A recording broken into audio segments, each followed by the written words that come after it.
O câncer tem cura e eu quero ajudar você a ter uma alimentação focada para a remissão do câncer. Bom dia, meu nome é Alexander, já tive câncer de pâncreas com metástase no fígado.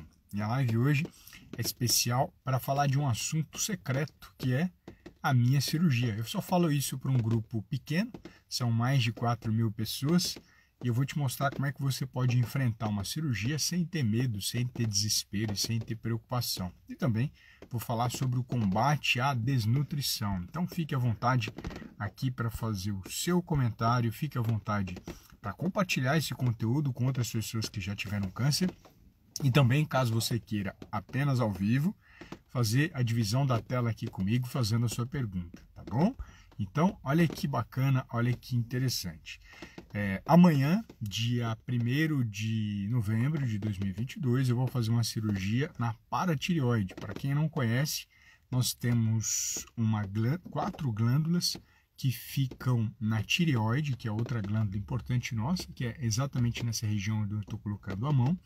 E essa glândula é responsável por controlar a quantidade de cálcio que nós temos no sangue. Ela ajuda tanto para que você possa absorver mais cálcio, quanto para que o seu osso libere cálcio, para que o seu organismo funcione bem. O cálcio é fundamental para o funcionamento de todas as nossas células do corpo.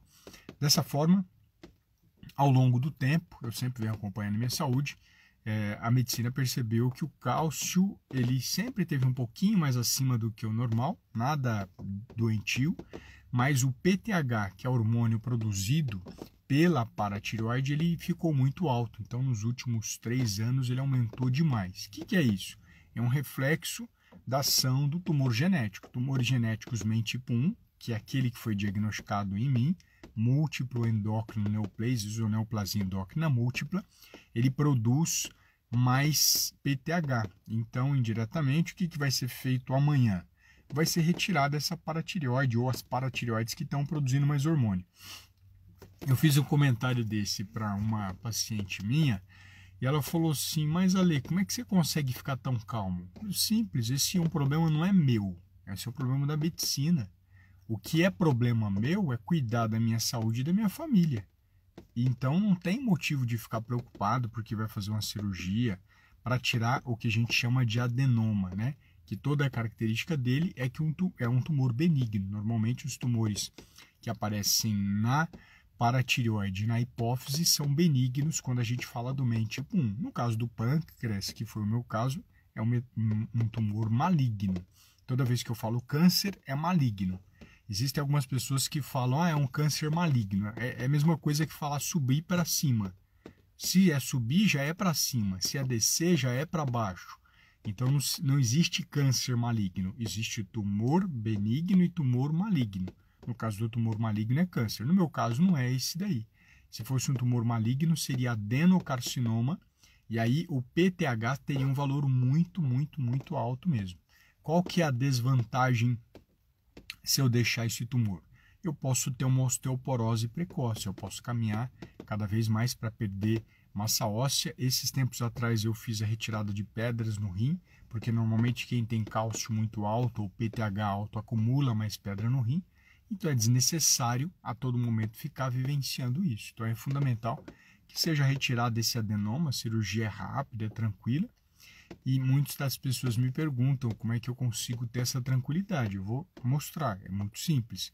Você tem que focar na alimentação para remissão. Você não tem que perder tempo em relação ao tumor, nem em relação à parte médica. Foca naquilo que você tem controle, que é a sua alimentação, que é aquilo que eu faço a todo momento aqui com vocês. A gente tem que ter essa percepção, tem que ter essa consciência daquilo que você controla. Daquilo que você não controla, não cabe a você, não cabe a mim. Então, deixe o coração tranquilo, fique em paz em relação a qualquer tipo de cirurgia que você vá fazer. Que bom que existe cirurgia, porque a cirurgia é um recurso oferecido pela medicina para que a gente possa retirar essas células que estão doentes, essas células que não estão saudáveis. Então, é fundamental você deixar que a medicina cuide disso e você cuida da sua alimentação, você cuida do caminho mais especial para que você chegue mais rápido na remissão. E falando em remissão, e abordando aqui um pouquinho o outro lado que tem aparecido bastante nos pacientes com câncer, é a desnutrição. O que é desnutrição, Alexander? É quando a pessoa começa a perder muito peso, mesmo ela estando com peso saudável, se ela perde muito peso, isso já seria característico da nutrição. Normalmente 5% do peso em um mês é muito peso que essa pessoa perde, então a gente já começa a perceber que o câncer tem uma atividade mais agressiva, o câncer tem uma atividade mais intensa. Isso é muito comum em cânceres de estômago, câncer do sistema digestório, câncer de esôfago, estômago, vesícula biliar, pâncreas, câncer do cólon, câncer do intestino delgado ou intestino grosso. Tudo isso traz uma desnutrição muito intensa. E a desnutrição é um dos principais inimigos que nós temos durante o câncer. Então, se você está desnutrido, a chance de você piorar e ser hospitalizado é muito grande. Por isso, existem recursos dentro da área da nutrição para melhorar essa situação da desnutrição. Como é que a gente melhora essa desnutrição? Primeiro, o nutricionista vai identificar o grau de desnutrição. Você pesava 100 quilos, perdeu 5 quilos no primeiro mês, foi para 95. Sem fazer dieta, sem fazer nenhuma mudança na alimentação. Aí a pessoa fala, nossa, que bom, estou perdendo peso, que eu pesava 100 quilos. Não, tem alguma coisa estranha. Esse caminho de reduzir 5% do peso em um mês já é um caminho para a desnutrição. E aí o que acontece? Se você começa a perder muito peso, chega uma hora que o seu corpo ele não consegue mais se manter vivo, você não consegue mais andar, você fica acamado, você não consegue comer. Então, na hora que o profissional detecta essa desnutrição, essa redução do peso severa, ele já começa a fazer um suporte nutricional adequado. O primeiro que a gente faz para qualquer ser humano, né, que eu sempre falo, é o consumo de água. Sem consumir água não existe vida. Não existe vida sem água. Vamos pensar no ser humano. Não existe vida sem água. E a maioria dos pacientes não toma água. Então, esse é o primeiro ponto. O segundo ponto, eu preciso ver qual que é o grau de habilidade de deglutição desse paciente. Às vezes esse paciente já não consegue nem engolir de forma correta, ele tem dificuldade, ele tem alguma prótese na boca. Então, essa comida precisa ser muito mais bem cozida, ou essa comida tem que ser pastosa ou liquidificada, exatamente para que a gente possa facilitar a ingestão de alimentos. Então, muitas vezes você traz essa orientação para a família para que ele consuma alimentos mais liquidificados ou mais pastosos ou extremamente bem cozidos. Em vez de fazer 3 refeições no dia, ele pode fazer várias refeições. Então você quebra o café da manhã em 2 partes, ele come 2 cafés da manhã, quebra o almoço em 2 partes, quebra o jantar em 2 partes, ou seja, ele vai aos poucos consumindo, porque o estômago dele ficou tão encolhido, né, tão murchinho por conta da desnutrição, que se você colocar muito alimento, ele olha no prato e já se sente enjoado. Então você fala para ele e para a família que a ingestão de alimentos, cada vez que ele vai comer, é menor.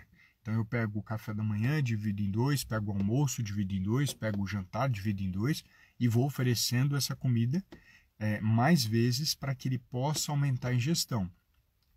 Existe também a sugestão fortíssima, extremamente importante, para que ele continue consumindo proteínas de boa qualidade, porque se eu falo de desnutrição, ele não perdeu só gordura durante o tratamento, ele perdeu massa muscular.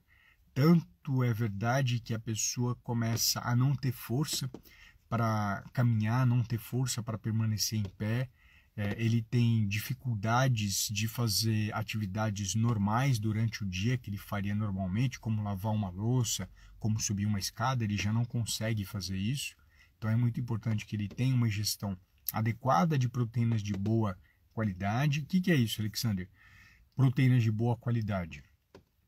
A proteína de boa qualidade é aquela que vai fornecer aminoácidos para o seu corpo funcionar. Todo o seu corpo é feito de proteína, desde o cabelo até o coração. Então, nós temos ali dentro dessas células proteína, mas para que eu devolva a proteína para o seu corpo, eu preciso ingerir ela. Os alimentos que já são ricos em proteína, a gente já conhece, mas eu vou fortalecer mais uma vez. Carne de boi, carne de frango, ovos, peixes, porco, todas essas 5 carnes são comuns no Brasil, se bem cozidas e assadas não trazem problema algum à saúde, pelo contrário, trazem bem-estar, trazem recuperação da massa muscular, ajudam para que você não continue se desnutrindo cada vez mais. Muitas vezes o paciente não consegue mastigar aquela carne exatamente porque ele tem um pedaço grande ou ela não está bem cozida, então muitas vezes a família passa essa comida na centrífuga, torna ela pastosa, bate o liquidificador, come ali carne moída, frango desfiado com um pouquinho de molho para que ela possa descer melhor. Então ele prepara de uma forma em que a sua ingestão possa cada vez mais ajudar para que você tenha uma boa ingestão de proteínas. Que se você não tiver boa ingestão de proteínas, a maioria dos pacientes com câncer tem deficiência de proteína, ele vai desnutrir, ele vai piorar. Qual é o principal nutriente jogado fora pelos pacientes com câncer? A proteína e a gordura. A gordura, mas eu vou comer gordura, eu preciso perder gordura. Não, todo ser humano tem gordura no corpo. Por sinal, todas as células do seu corpo têm gordura. Então eu preciso que você tenha gordura na sua alimentação para você absorver 4 vitaminas, A, D, E e K. Essas 4 vitaminas são essenciais para a melhora da imunidade, para o bom funcionamento do corpo. E se você não ingere gordura, você não consegue absorver elas. Porque essas 4 vitaminas são lipossolúveis, ou seja, elas são solúveis na gordura, elas são absorvidas apenas se você tiver uma ingestão de gordura. E a gordura faz parte de cada uma das células do seu corpo. Então eu preciso devolver para a célula aquilo que ela está construindo a todo momento. A todo momento existem células morrendo no seu corpo e sendo reconstruídas. Morrendo e sendo reconstruídas. A todo minuto, todo segundo tem célula nova morrendo e sendo construída. Como é que eu vou construir uma célula se eu não ofereço para ela o nutriente que ela precisa, que é a proteína e que é a gordura? É impossível, não tem como isso acontecer. Por isso, reforço mais uma vez, se você come carne e tem gordura, não tire aquela carne se você gosta. Se você foge de carnes gordas, não faça isso, porque ela é nutritiva e ela é interessante para a sua saúde. Mas gordura causa doença cardiovascular. O que tem causado doença cardiovascular é a porcaria dos farináceos. A pessoa come muito biscoito de polvilho, bolacha de aguissal, bolacha recheada, salgadinho, refrigerante, açúcar, bolo pronto. Esses são os grandes vilões para a formação de doença cardiovascular. Não a coitadinha do pedacinho de gordura que tem ali na carne. Lembrando que quem come carne com gordura já se sente saciado e não se empanturra com uma quantidade gigante de carboidratos como esses que eu acabei de citar para você. Não é proibido carboidrato, talvez na desnutrição a gente consiga oferecer um pouquinho de carboidrato, uma quantidade específica, para que você tenha um ganho até mesmo da própria gordura que faça parte do seu corpo, porque carboidrato forma gordura.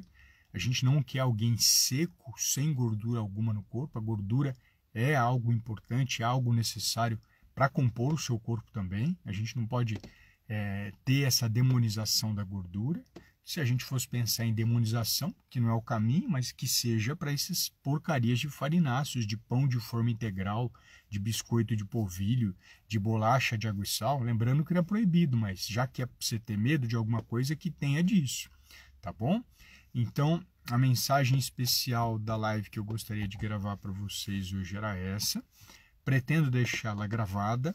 Esta semana eu não farei mais lives, porque pela orientação médica eu preciso descansar, mas eu estarei em contato com todos os meus pacientes. Então, se você é meu paciente, está vendo esse vídeo aqui agora, manda mensagem, eu vou continuar atendendo vocês com a mesma atenção. No cuidado das lives, que é essa porção de conteúdo gratuito, eu não vou atender as pessoas, eu não vou responder as mensagens. Mas para os meus pacientes, o cuidado é o mesmo, o cuidado é da mesma forma, tá bom? Então, excelente dia para vocês, fiquem com Deus e excelente semana. Até semana que vem. Um grande abraço.